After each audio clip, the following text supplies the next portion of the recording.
welcome back to the Roaring Peacock podcast.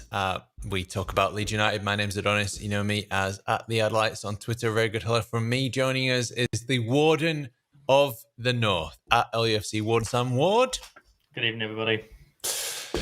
So, and Ewan was going to be with us, but unfortunately he's got the Rona.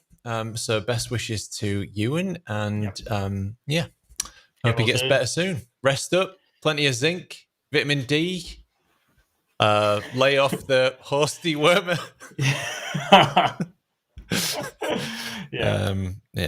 No, but seriously, look into, do some research about it. Because you haven't. Right, exactly. Nora, the bearded peacocks, and Nova says, Jesus, that mustache. Yes, Movember has. Took me back by it as well when I saw you. It's kicked in hard. Yeah, Movember. love it. Apparently, I look like either a French porn star or a American cop. Yeah, from a 70s cop drama. That's what I reckon. Right. Gordon White, good evening, fellas. Looking forward to the podcast. Rusty Smith says, evening, guys. Good evening, everybody. So we didn't do a review after the Spurs game. No. I was pretty disappointed immediately after. Yeah, I was gutted, mate. Really got to me, did that one. Yeah, really quite good, yeah. Yeah, we played so well for so long.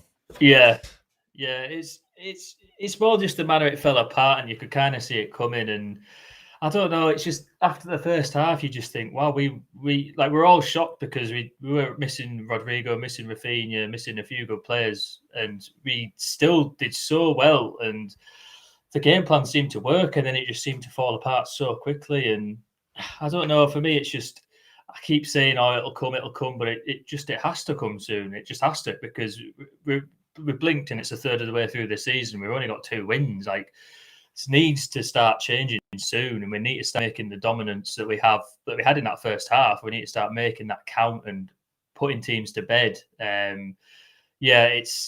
I'm not worried yet, but it's frustrating when you see our performance, and against a very good Tottenham side as well, who are all up for it with the new manager. But we just need to start making it work, don't we? Need to start making it, make our domination count for something. It's just starting to get a bit frustrating, isn't it?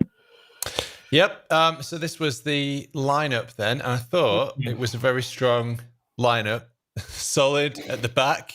I'm not sure we actually lined up like this, because I know that the question was asked during the press conference, but Bielsa seemed to be saying that Llorente was playing at right back and Dallas was kind of in the middle.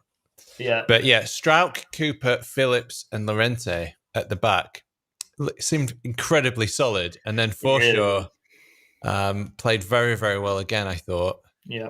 He did really, really well. He's just finding that space, and it's exactly the link up that we've been after, really, isn't it? But yeah, it's shamed. It's sort of started coming apart when he'd come off, didn't it? He looked a bit knackered, but it's a shame for him to come off, because it just seemed to work so well with him. Yeah, what I wanted to highlight was these benches, and I think that's been the difference, and what everybody's been talking about basically all season. You just look at the quality. Even that Bergwijn as well. He was class for them. Yeah. Matt Doherty as well. Yeah. I mean, the players that they had on their bench that didn't come on, Bergwijn and Ndombele. Yeah, 60. Well, that's almost £100 million just in those 2 players. Doherty, I think, was 20 or 30. Yeah. Brian Gill, he's another wonder kid, supposedly. So massive. And the other thing I noticed was Sunkist. Oh, do you remember them? Yeah.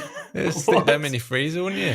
Oh my Lovely. God, they're brilliant. That is a really bad name, isn't it? But yeah, that just highlights it as well. You're right.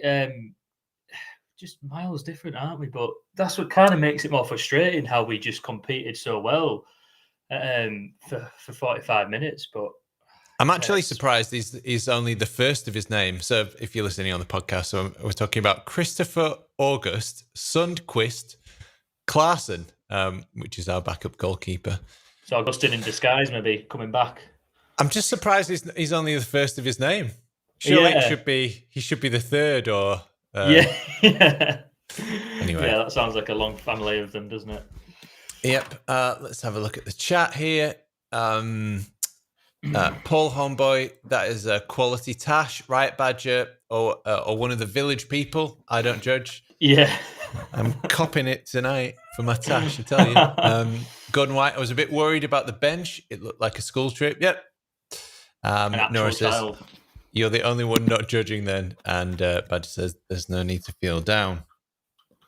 Yeah, I actually feel quite optimistic the last couple of games. I was pretty despondent, especially after Southampton. I was quite worried, actually, because that was terrible. Yeah, like it is getting better. It really is. Like the performances are coming. It is coming. And you've got to remember we are missing a lot of people. It was great to see Paddy back in training, Koch as well. I thought he'd long gone. I thought he'd been foreshortened. We've got people to come back, and you just think even just one player, even just Rafinha maybe on Sunday would have made the difference. Rafinha and Rodrigo, I think we'd win that. But yeah, it is what it is. We just need to start getting points, don't we? We need to start making this dominance count into points, because you can't stay up just by being a good team. You've got to stay up by having the right amount of points, haven't you? I can't believe it's a third of the way through the season as well. December's coming thick and fast, and that is a naughty schedule we've got. Yeah, very naughty. Yeah, six games at home, and we've only won one. I think. Yeah, that's it. But form's turned around, so hopefully things can get better. Now, I saw a tweet that was factually incorrect the other day, and I pointed it out to the individual that was wrong. By that point, it had 300 likes and 50 retweets. And it was saying that Joffrey had more shots in a game and a bit. What is it? 1.4. There it is. 1.4 games than Tyler Roberts has had the whole of shots on target, the whole of this season and last season. Well, that's not true, but I did this comparison, and I just wanted to compare the players who had played at 9 for us. So Joffrey, Roberts, Rodrigo, and Bamford. And let's just ignore that Harrison and James played there. Yeah, they're not strikers, are they? No, that was a failed experiment. So you can see that Joffrey is far more threatening, albeit small sample size, than Roberts and Rodrigo. If you look at the shots down here, almost 5 shots per 90, compared to 2 and 3 for the others, and shots on target, that's quite a damning percentage, I would say. Yeah, it is.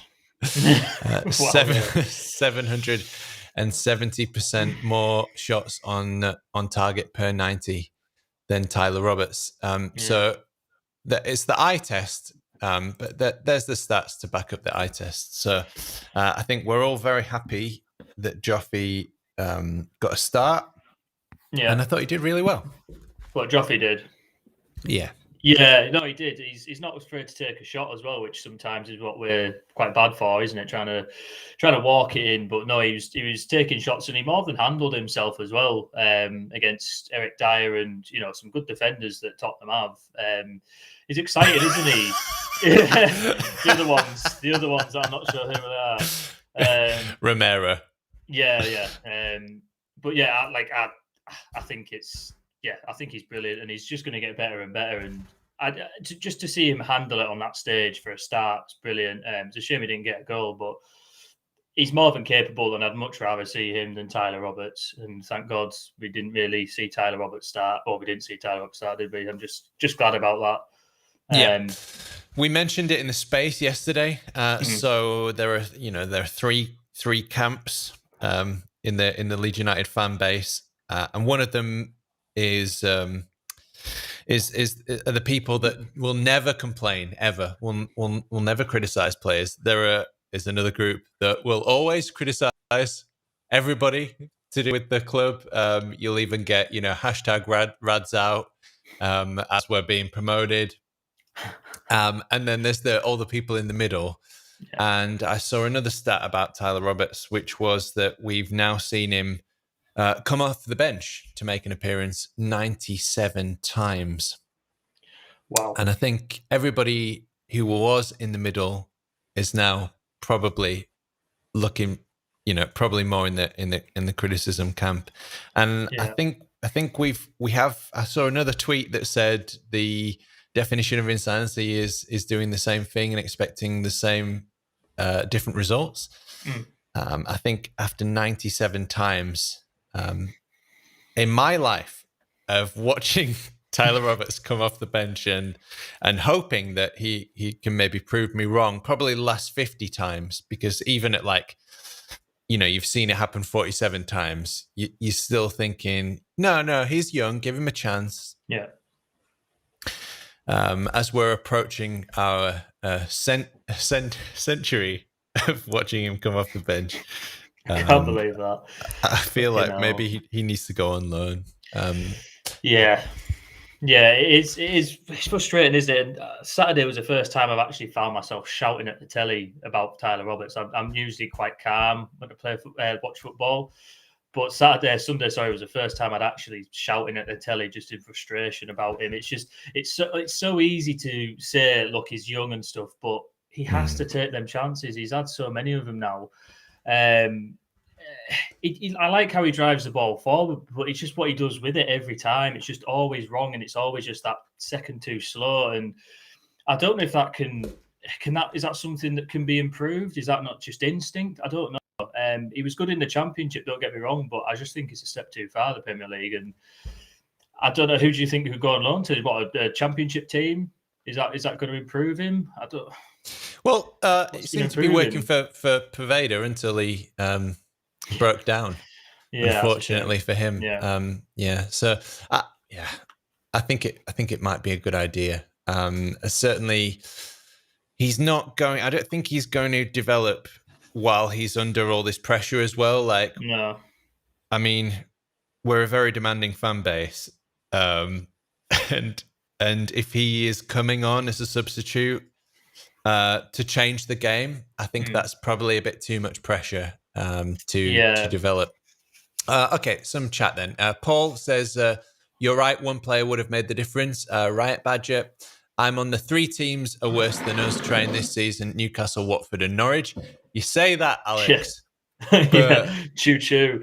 Newcastle have all of the money in the world and January's coming up.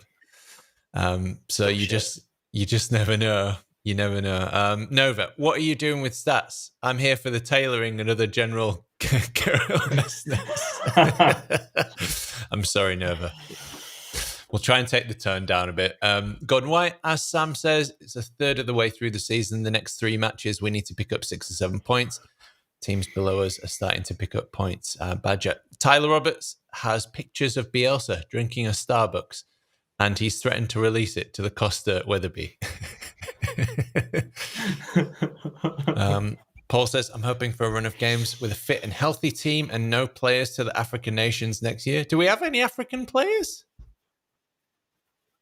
No, we don't. None. Possibly what we're doing wrong. To get what's Lucas doing? Yeah. Actually, we'll look all right at the back. Nora, I'm only here to look at the mustache. Thanks. Same.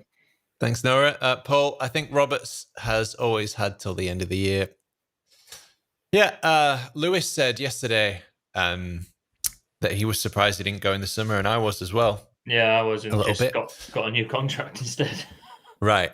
I actually discovered when I was doing some stats. Okay, I promise this is the last stats here. Is this research? Jesus. Right. Check out this. You can tell I'm in lockdown, can't you? Yeah, I live in Vienna. Straight Total lockdown here. Dan James, Harrison, and Rafa, and they're basically the players that have been on the wing, and you can see. Oh yeah. That Rafa is basically twice as threatening as anybody else. Mm-hmm. Dan James has more shots. Jack Harrison with hardly any shots. In fact, he's on an expected goal of 0.09. Wow. He was scoring so much last season as well, wasn't he? He was scoring for fun. Which is 1 goal per 100 games, if you didn't know. Tyler's going to get that one soon. Oh, that works. But the other thing that surprised me was that Jack Harrison and Rafi are at exactly the same age. Oh, right. I didn't know that. No, me neither. So there you go. And also, I think Raf is the only one who is overperforming. That's the word on his XG. Yeah. So that was the little wing comparison. Now, I wanted to ask you about managers that are better than Ole Gunnar Solskjaer. And I've got a list here, top 10, if you want to. I thought it might be funny, just to say goodbye to him, but also to take the piss out of him one more time. So if you've got any ideas of for managers, you can put them in the comments. Shall I just read out the top 10, or do you have anything funny to say? No, go ahead, mate. I'd take away. Okay. Number 10, Dave Hockaday. 9, Darko Milinic. 8, Steve Evans. By the way, I would rather have these managers than Ole Gunnar Solskjaer. 7, Frank Lampard. 6, Peter Risdale. 5, Sam Allardyce. 4, Steve Bruce. At 3, Neil Warnock. 2, David Brent. And number 1, Boris Johnson. I missed that. The whole thing cut out there. All I got was Boris Johnson at the end. Oh, probably for the best. Yeah. It's goodbye. Well, actually, do you know what? I actually wanted to keep him in the job just that little bit longer. But the beauty with it now is that they've lost out on Conte. So who the fuck do they go for now? Quite interesting.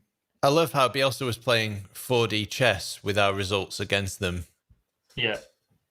Sort of incentivizing the board to keep him on a little bit longer. We obviously didn't do enough. No. Badger says the manager of my local Argos. Yeah. Wiggy says Mike Bassett. Yes. I tell you what, Mike Bassett wasn't bad though, was he? No. I mean, that big Ron Atkinson game in.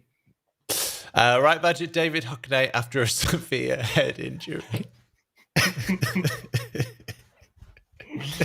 Oh god. Okay, so that's the Ollie bit done. Players returning. Rod, Raff, Cock, Bamford. We've missed them like the desert missed the rain. Yeah, we really What tune that is, by the way. That is a hell of a tune. So speaking of Twitter Spaces, yeah, what song would you sing for Sing Your Dialect? For what, sorry? Sing Your Dialect. What is that? Okay. I do not know what Sam, that is. Come out of the rock. You'd have to come out from under the rock. What is it? Get your head out the sand. So there was a Twitter space yesterday, and it was called Sing Your Dialect, and it went viral, as the youth say. But maybe we could change that after this pandemic. And basically, people are just doing kind of bad karaoke in their accents. Right. So I was just wondering what song you would sing. Easy Lover, Phil Collins. Wow. Absolutely tune. And I can hit the high notes quite well. It's a karaoke classic for me. And a great tune. And I do a little bit of Phil Collins, I've got to say. Uh-huh. Yeah. What's your choice? Come on then, Woody. She's an easy lover. She'll get a hold on you, believe it. See, I can go all the time. I used to do a thing called a Phil Collins kickback as well, where I just used to get my leg dead eye and just do a kickback for no reason other than I was pissed when I was doing it. Beautiful. Thank you. Beautiful. What's yours? Maybe a bit of New York. Nice. So it's always a curtain closer I feel like. Yeah, end of the night, last orders. Yeah, very drunk by that time. And you're doing that thing where you kick your legs up. I wanna be a part of it. And you sort of kicking people in the front row in the head, kicking their drinks. People watching you. Wow. That's sick. Yeah. Well, you're so drunk, you're seeing two of them. Just imagining a crowd there. Right. Badger says, finger on the pulse. There you go. Need a rendition. Nora says, wow. And Rusty says, YMCA. Okay. Well. A few more chats then. Nora, it's just so frustrating. Roberts is the one we bring on when we desperately need a goal. And Badger says, Tyler Roberts coming on is analogous to the final whistle. The result will not change. Might as well get the early bus. And Gordon White, it was great to see Harrison James and Gelhardt in full flow. I'm afraid Tyler is not a game changer. Paul says, we don't have players going to African nations, others do. There you go. Right. Brighton. Wardy. We were so bad there last season. And at home, we were just so... It's probably two of our worst games last season, wasn't it? Probably time to put that right because... I don't know. I don't mind Brighton, but they can't be beating us, can they? They have no right to beat us. We're Leeds United, for fuck's sake. I remember them being a non-league team. Let's just do them. We need something, don't we? Let's just do it, for fuck's sake. We need a win. Let's get another win. They come across to me as a team that, they don't have particularly great individuals. No. They've just got quite a good system. Quite a good manager. Yeah, they do, annoyingly. And just have giants playing for them as well, don't they? People, like actual giants that will easily win the ball back. But, do we know if anyone's back yet? We don't, do we? All we know is that Rodrigo, Rafa, Koch and Bamford are back in training. But God knows how many under-23 games they're going to need. Well, I know. Well... For Bamford, is it just light training or is it proper training? Because from that video, it just looked like a little bit of a tapping session with Koch, maybe just for the cameras, but it didn't look like a full-blown session, did it? Yeah, I'm not sure if he's stepping into murder ball tomorrow. No, I don't think he is.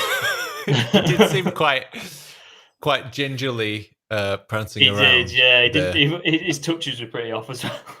But maybe it's just because I haven't seen him play for a while, because I do seem to recall that, now that I think about it, that he does he's got a little bit of a Bambi about him, doesn't he? He does, yeah. I mean, how long has he been out for now? It's Newcastle his last game, wasn't it? That seems ages ago. I think it's 7 games. I think he's only played 5 games. Well, yeah, this year. See, that's a long time out, isn't it? We need these players back. If Rodrigo's playing and Rafinha, I think we might be all right, because we are getting better with these performances. But Brighton did seem to have the beating of us last season, didn't they? But Yep, Gordon says, do you think that Potter seems able to beat Bielsa?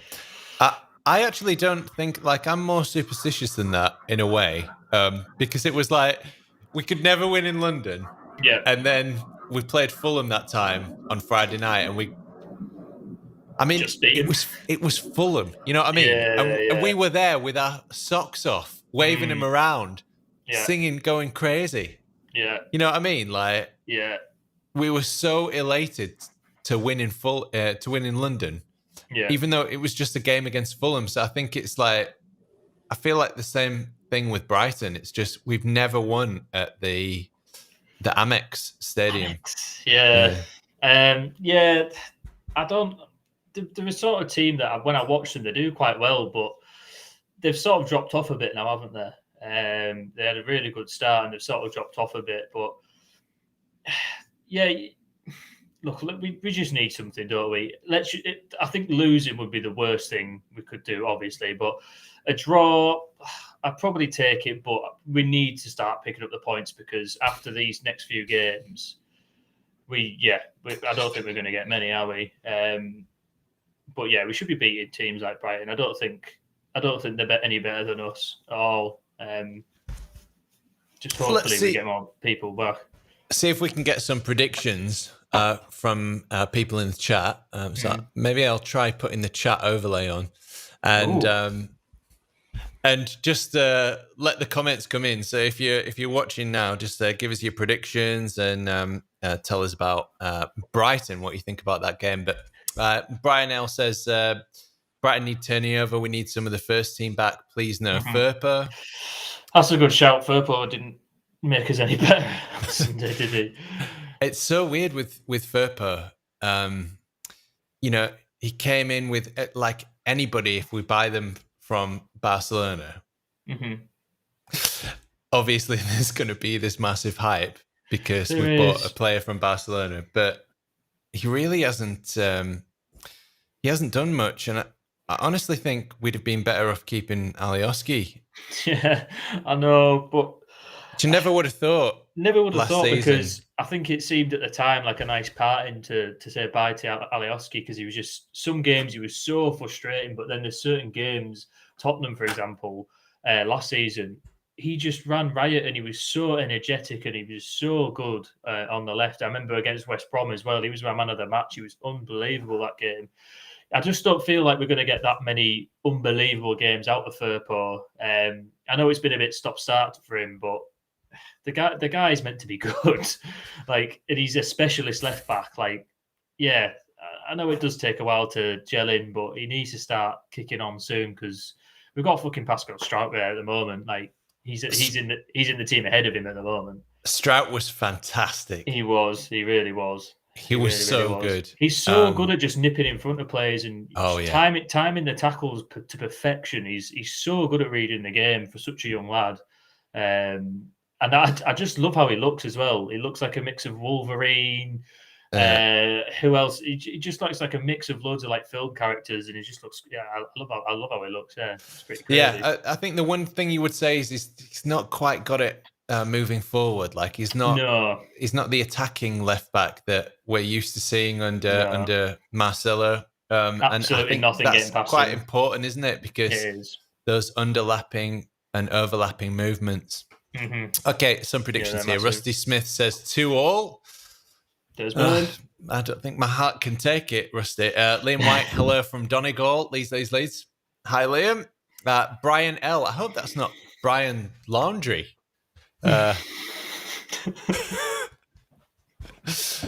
Leeds 2, Brighton 0. Leeds. Gordon White 2-1 to Leeds. Norris says 2-1 Leeds. Paul Homby 3-1 Leeds. Leeds. Willie says greetings from Cleveland. Evening. Jasbeer would have been better getting Cornet in. Look what he's doing at Burnley. At Burnley as well. Fucking hell, he deserves better than that. He deserves better than that. I know. Imagine being called Maxwell Cornet and then finding out that you've got to move to Burnley. I know. That's what I mean. Was it Lyon he was at before? I think it was. And you're going from Lyon to fucking Burnley. I mean, that's a hell of a change, isn't it? He must not have been there first. He must have just signed knowing that they were in the Premier League. He can't have gone there. And he's not worried. I'd be worried about stopping in Burnley. I'm pretty sure it just, if it was en route, I'm pretty sure you'd just keep driving. You just drive through, wouldn't you? Put your windows up, don't look at anyone, and just drive through. But that's not a Brexit name, is it? He's far too foreign for them. He must be their only non-English player. So yeah, I think it was. Yeah, I think it's Sean Dykes only. It must be 15 million as well, and he was always he was always moaning about not spending any money. He was moaning about everybody else spending money and him not. Yeah. And look what he's got there. He's scored a couple of wonder goals as well. He has. That one at the weekend. Wow. What a goal that was. Yeah. I mean, I just feel like it's quite hit and miss, isn't it, with transfers. Yeah. I do think we didn't do enough in the summer. And I think there was probably that feeling, and we got very agitated in the summer. Yeah. And I think it was because we finished 9th. You want to kick on, sort of, don't you? But we know that the club did try and get someone, but it just didn't work out for whatever reason. And I don't know. You've got to think that Bielsa, if he truly wanted someone, he would have he would be banging on the door and saying, "Look, I want a centre mid," or he have someone in mind. Like you've got to think on some level he's okay with not having that. Maybe he knew Forshaw will be coming back this season, but yeah, I don't think anybody could have predicted that. Surely, no, true. But I mean, I have to say honestly, I'm surprised that he's back. I am surprised because he was out so long. I thought. I expected him to come back after the first injury, but then when he returned and he got that injury again, I thought, oh, that's it. Yeah, there's no way back here. You have to take your hat off to him for doing so well, and wow, he's made such a difference. He has. He really, really has. Nora, greetings, world. Good afternoon. Mauer, we need to replace Ayling, Cooper, Dallas, and Klich. All too old for Bielsa ball. Ooh. I mean, to be fair, Cooper was solid again at the weekend. I thought he was excellent. There's not much Dallas can't do. Actually, the German commentator here was saying, "Oh, they play Dallas everywhere. He could even be the doctor, the team medic if they needed him to be." I mean, it wouldn't surprise me. It really wouldn't surprise me, that lad. I do think we are outgrowing this team. That's a good point, though. We are slowly outgrowing this team, and that's natural. They're playing 110%, aren't they? I still think people like Dallas and Ayling and Cooper, I think they've got 1 or 2 more seasons in them. I think they do. It's fair enough to give them that. But we do miss Ayling. I really do miss Ayling as well. I know he didn't have the best start to the season, but he's alone. So missed. You can always just see him shouting at players, ordering players, organising all the time. Yeah. And I do miss him just doing them runs, because wasn't it a crazy stat last season? He carried the ball on the right. He was like one of the longest carries of the ball in the Premier League. I think in Europe, like most progressive runs in Europe. That's I think crazy. There was maybe only Messi ahead of him. Yeah. Which is ridiculous. That's crazy. But obviously we're going to miss that. We're going to miss that injection of energy on the transitions. We're so slow on the transitions this season, and you can see it because Alioski's gone and Ayling's gone, and they were the main ball carriers. And you saw against Spurs that was really an issue with Llorente on one side and Strauch on the other. I find that Forshaw, although he's very, very good, he does hold the ball up. He slows really down the play. Mm-hmm.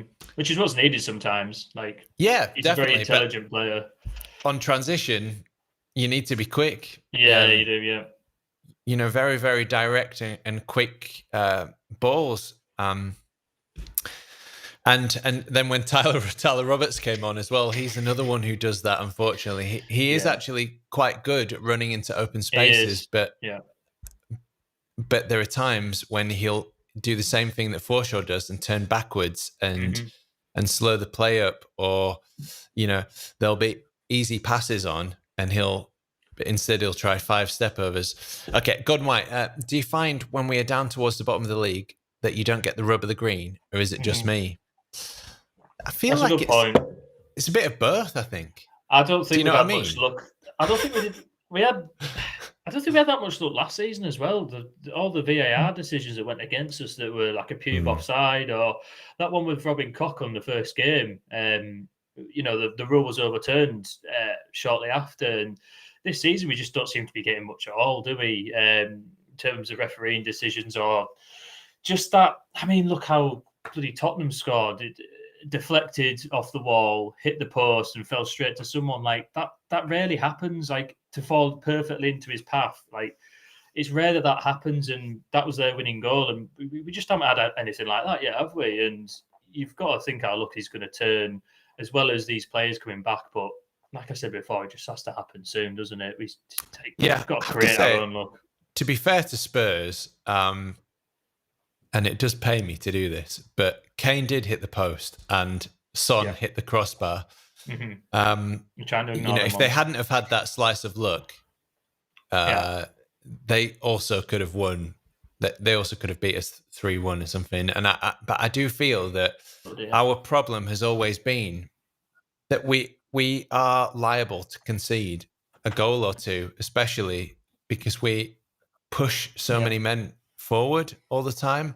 And it was interesting to me what Kalvin Phillips said in his interview, because he was saying we needed more game management, and rather than pushing on and trying to score another goal, we should have maybe defended what we got. And I have to say that I think with that team, maybe he's got a point, because we don't have Bamford and we don't have Rafinha, and they are two players. Aside from Joffrey, although he's very green around the ears, who are our most threatening players. They get the goals, those two, and the goals haven't been coming from anywhere else. Yeah, Harrison was scoring goals last season on quick transitions, running into space. He's not scoring. He was brilliant. Yeah, Ayling scored quite a few goals and made a number of assists in the Championship. Alioski even chipped in with goals and assists at times. He scored some good goals last season as well. Yeah. Klich used to score goals. In fact, we started singing a song about it. So these other sources, these other players who used to be a threat for us aren't being a threat. And no matter how good your defense is, you're still liable to concede goals in the Premier League. You're still going to make a mistake or two, and that's why we need to be more clinical up front when we've got the momentum. Yeah. What it? Sorry, mate. It's really, connection's going really bad here. I was just thinking, you know what with Kalvin was saying, do you think maybe that's a bit of how he plays with England filling into it? So how they're set up in England and how defensive they are and how they will shut up if they have to. Do you think that's maybe starting to creep into him a little bit with what he was saying? Like, yes, it must be weird, like going from Gareth Southgate football to Bielsa ball. It must be such a strange. I mean, he can obviously do it. He's a world-class player, but it still must be pretty crazy to go from the two things and very drastic sort of different angles and different sides of the game.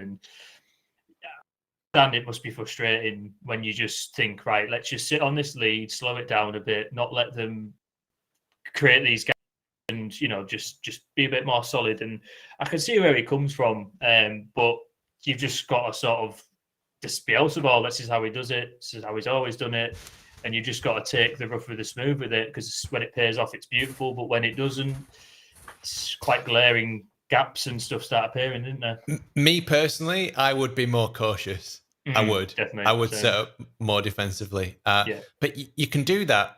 You could set up more defensively. You could play a 5-2-3 with this system, or a 3-4-3, whatever you want to look at it. But the thing is, you need those players at the top of the pitch to be on fire and to be able to finish those chances when you get them and create them out of nowhere at times.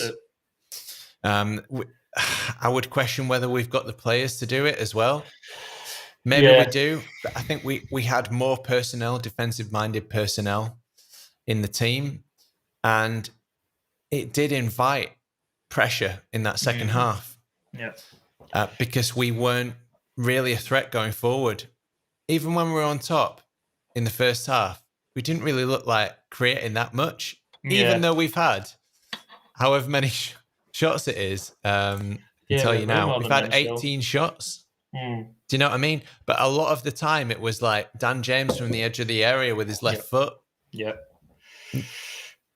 Look, some of them looked like they were going to trouble the keeper, but yeah, you're right. They didn't really, did they? Just begging for Bamford to be back. I think he would have.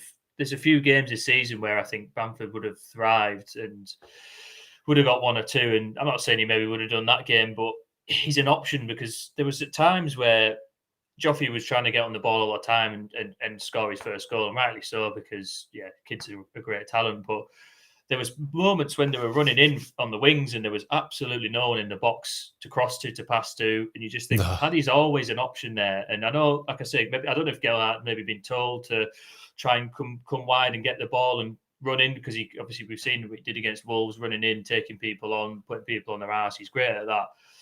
But you're just missing that person in the box who will scramble the ball in or just be at the right place at the right time. So many goals he scored for Leeds where he's just been crossing from the wings and he's just like wellied it in the bottom corner.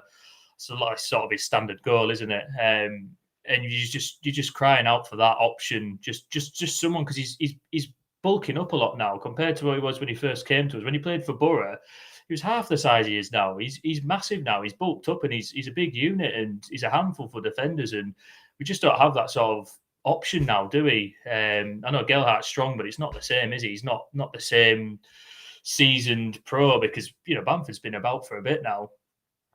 If you look at our game and what it requires, if you think about the Championship, we'd have Alioski down one wing, Ayling down the other. So Ayling would always be at the back post, and Alioski would always be at the back post when Ayling was running to the dead ball line. Mm-hmm. So that's 2 players there or thereabouts. Then you'd have Harrison, and Klich, and Bamford, and KP probably sitting back on the edge of the area. And so you'd have probably 5 to 7 players attacking on transition. Yeah. And what we had Spurs was Strauch, who's not a natural left back. Yeah, he's not bombing on. He's not bombing onto the dead ball line to cross it in. You had Llorente on the other side, who again is not bombing down the wing. So then there was Harrison, James, and Joffy, and Dallas in the middle. And Klich, I feel, just doesn't have that engine anymore. Forshaw definitely doesn't. So it's like we need those box-to-box players from left back to right back, and then the whole of the midfield needs to be like that as well. And that's the problem at the moment, I think. It's just we don't have enough energy. But we did look extremely solid at the back. And what I wanted to say about the Phillips England thing is that when you've got Foden or Grealish and Kane, players like that, quality players like that in your front three, and you're playing teams like San Marino, but I mean, even the best teams like, Holland or whatever, I'm sorry, but they're probably not going to be Liverpool or even Spurs, maybe. You know what I mean? Yeah. Like, it's just these Premier League teams have spent so much money. They've got quality all over the pitch. That they've got some of the best players from each country, and they've even got some of the best players in their countries sitting on the bench, not even getting a game. And we've got, as opposed to Foden, Kane, Grealish, we've got Harrison, Joffy, James. Maybe you do have to create a few more chances to be able to finish those chances and score as many goals. You know what I mean? So I think there is a certain element of he's working with what he's got. Yeah, no, he is. Something that's been troubling me is just Klich. I just don't understand what's going on. He just looks so confident. He looks like he wants rid of the ball as soon as he gets it. He just. I can't quite put my finger what's happened to him, but it's been a while now. He's been out of form, and throughout when we've been top of the game, Klich's always been a huge part of that. And I feel like if he was on form, I think a lot would be different, because he always chips in with goals, always chips in with assists, his little dink balls. He's just so cheeky on the edge of the box what he does, spraying the balls. And I don't know. Can you put your finger on what it is? I've got no idea. No idea what it is. So that first game. Remember that first game against Stoke? Yeah. 3-1. He ran through the middle. It's a beautiful run and chipped it over their keeper. Butland, wasn't it? Butland, yeah. And I remember that pre-season just thinking, I don't know how good we're going to be, or you know what I mean? Like, it was a pretty boring pre-season, and then boom, we completely destroyed Stoke. And you're right, like, Klich has been a massive part of that. Mm-hmm. Klich and Pablo was the most passive between two players in that championship, I think, in those first 2 seasons. And Klich mentioned it, and Phillips said it as well. Like, whenever they would look up, they'd try and find Pablo. They'd look to see where Pablo was, and they just give it to Pablo. Yeah. And that really was the tactic. Yeah. And I feel like that kind of turned into Rafinha now. Yeah, it has, 100%. And then when obviously Pablo's not here anymore, but when neither of them are there, then I think we do look a little bit hesitant and a little bit unsure with the ball moving forward. Mm-hmm. Okay, let's get on to a few of your chat, because and then we'll try and wrap it up quickly. So Gordon White, when you think last season we defended against Man City last season with 10 men, and I think that's so true. But I think that's, we kind of stopped playing Bielsa ball a little bit. Like, we were still trying to drive forward on transition, but with 10 men, they felt comfortable defending deep on the edge of our box against Man City away. I don't think they would get, but I mean, I think there was a game where it was Forest, was it? And we ended up losing 4-2, maybe? Yeah, 4-1 or 4-2, wasn't it? We were 2-1 up, I think. Yeah. And we lost got a man sent off. But we were still attacking like crazy. Yeah. Was it Kalvin that got sent off as well? Yeah, I think you might be right there. It was one of those tackles where you thought, oh, God, he's gone. It was naughty, wasn't it? I do remember that. It was one of those where the ball had like bobbled between two players. And that there was Kalvin at one end, and this player was obviously going to get there first. Fuck that, I'm getting there. Bam. Yeah. I think we can't start every game with 10 men, can we? It's just not that tactic, it's just not Bielsa's way. We've always known that.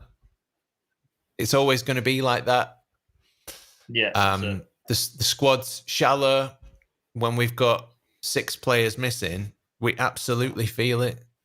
And as good as it was bringing the under-23s up in the championship to the first team, I think it's a bit too much of a gap now. Especially in a team that's a patchwork team, that's not regular, that's still trying to find each other this season. I think it's difficult.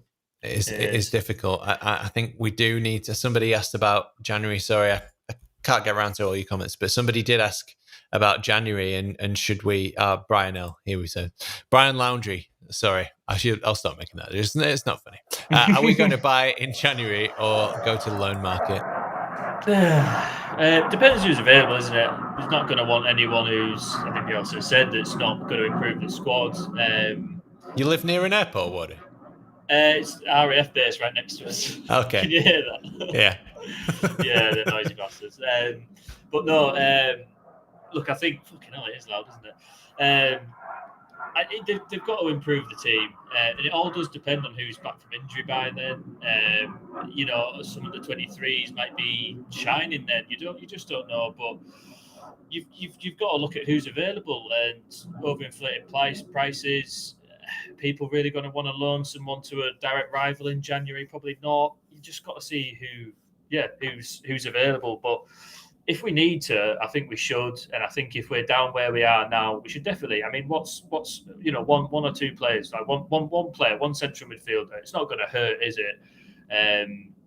But it has to be the right person, and it just has to work, because you don't want to unsettle the team. But I don't know what your thoughts are on loans and stuff like that. But yeah, I don't mind it as long as they're going to do something. You don't want just someone sat on your bench stinking up the place. Yeah. All transfers are Russian roulette, aren't they? I mean, we saw it with Big Kev, Who?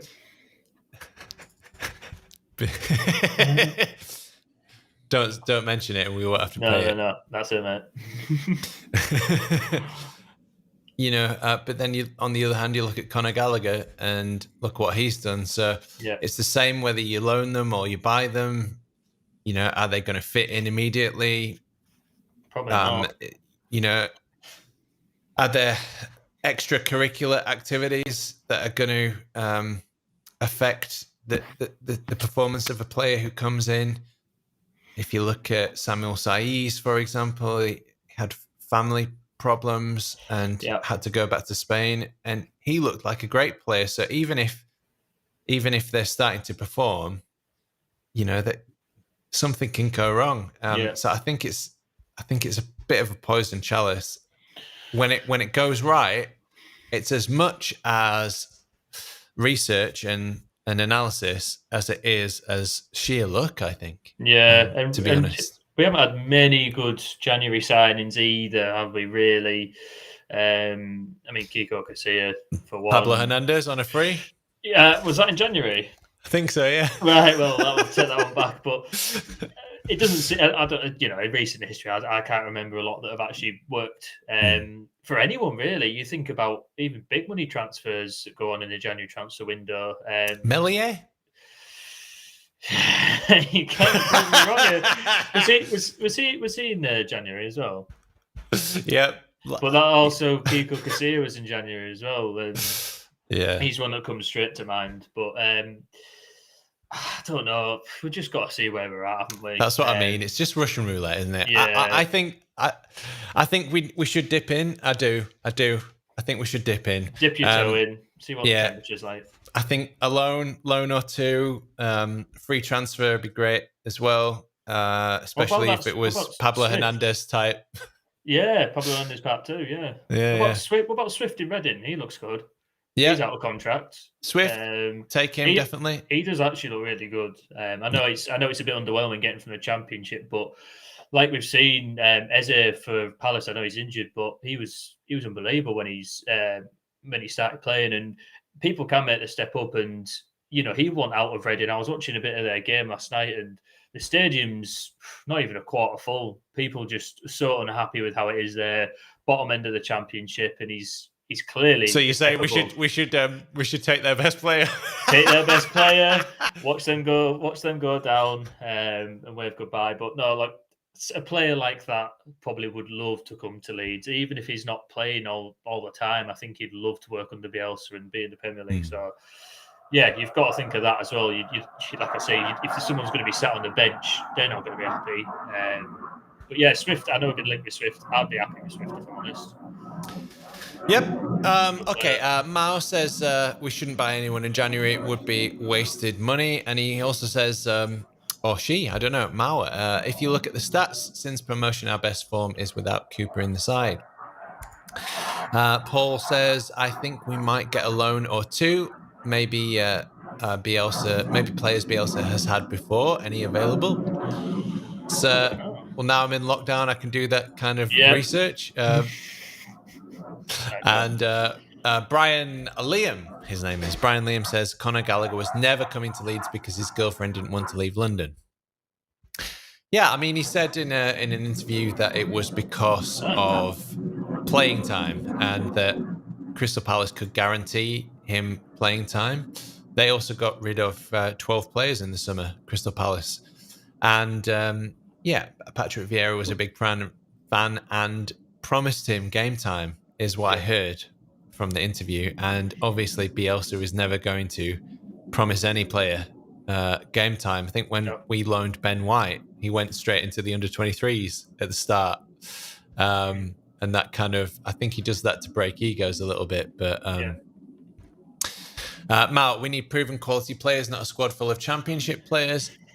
I have to say, I do agree with that a little bit. Maybe a little bit of experience wouldn't go amiss. The trouble is, experience costs money. Well, that's it. And it comes back to the point that we're saying about Swift, but that's sort of plugging a hole for now. If we're down at the bottom, I don't think that's a long-term solution. But like I said, we've named one or two that have stepped up brilliantly to the Premier League. I think longer term, we do need to look at higher quality players. But if we are down the bottom and going to dip into the low market or a permanent transfer, you've got to look. You can't look at the Premier League. People either slap another 10, 20 million on for rivals, or they just don't give them to you. It's simple as that. But yeah, we do need to improve. We do need to get quality, but it was more just meaning about plugging a hole if we are down at the bottom. Because what have you got to lose, really? Like you said. And some great players have come out of the Championship and performed immediately. I mean, Chris Wood scored his 50th Premier League goal the other day. Maddison, for example. A lot of the Brentford players have done well. I thought Ollie Watkins did okay. Tony looks all right. Yeah, I think a striker is a backup striker would be great. Although Joffy does look good. Again, it's a question of can he perform now at the level that we need him to? Because it's a lot to put on very young shoulders, and maybe he can, but what if we lose another couple to injury? And Mao says here we don't have the luxury of time. I'd agree that, and that's a very good segue.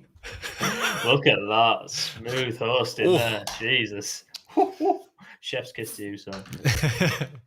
40th main cast, and I'm finally getting round to decent segues. Get in. Okay, man. Brighton, put you on the spot, Wardy. Yeah. I'm going to say a tight 2-1 victory. I think as long as we have players back, I think we can do it. We just need to stick with the game plan that we go out with. Don't start fiddling with stuff, because that frustrated me a bit. We changed it and then we were chasing the game. Stick with the game plan. Stick Rafi and stick Rodrigo in. Don't stick Tyler Roberts in. And I think we'll do all right. I'm going to say 2-1 win. Yeah. What about you? Yep. I think if we keep that formation at the back. Oh, wow. Yeah. 4 centre-backs.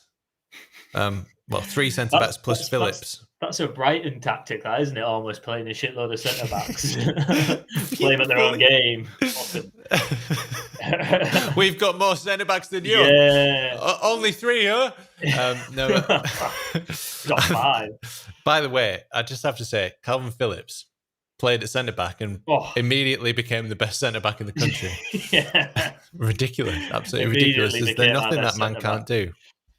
Yeah, wasn't he? I'm going to say I can't predict us losing, can I?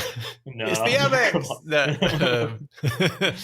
I'm going to say 2-0 to Leeds. Ooh, a clean sheet. Nice. Come on, boys. That'll be very Come nice. on. We need it. Last few comments. Bowen, Benrahma, Eze, but Bielsa didn't want them. Yeah. Or they moved for more money somewhere else. Benrahma was a twat, apparently, wasn't he? Yep. we don't want Bellens. That's what we heard anyway. Allegedly. Get his lawyers on the phone for me calling him a Bellens. Right, yeah.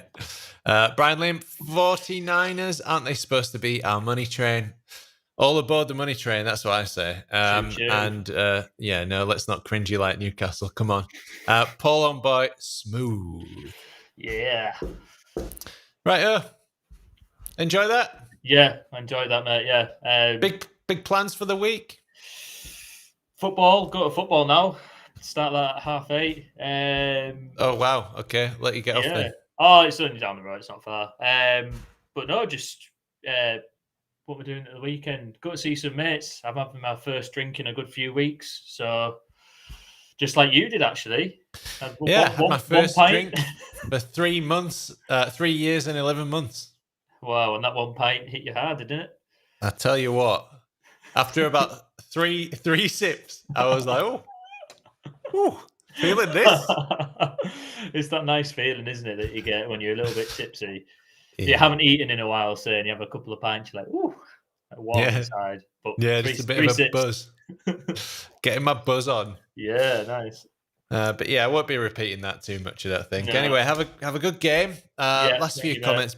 Bowie Doctor, Leeds win. Come on, Bowie. Willie do it. Good show. Great to see you. Leeds 2, Brighton 1. Thanks for joining us, Willie. Rusty, cheers, guys. Cheers, mate. Paul, Bielsa raised Phillips' price by playing him at centre back. Play anywhere. Phillips. Yeah, he can. He's like Dallas, except a beast. Yeah. From Leeds. No, Leeds. Brian Liam, good night, great shirt, Leeds.